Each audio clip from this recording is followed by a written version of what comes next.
সে বিব্রত, একটু ঘাবড়ে গেছে। শুক্রবার তৃণমূল ভবনে সাংবাদিক বৈঠক করে কোচবিহারে বিক্ষিপ্ত অশান্তির ঘটনায় নাম না করে কোচবিহারের বিজেপি প্রার্থী নিশীথ প্রামাণিককে কটাক্ষ তৃণমূলের নারী ও শিশু কল্যাণ মন্ত্রী শশী পাজার। ঠিক কি বলেছেন তিনি, শোনাবো।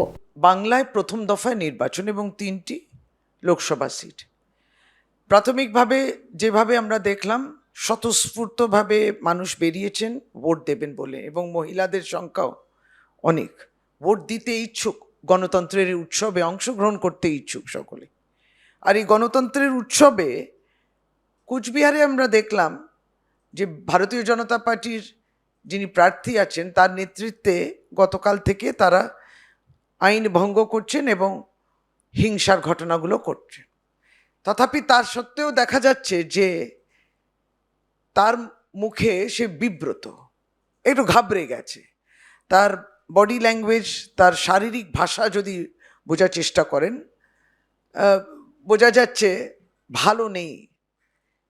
মোদির একজন মিনিস্টার কিন্তু হারছেন, এটা আমরা বলতে চাই। এবার দুটো সিট আরও আছে, জলপাইগুড়ি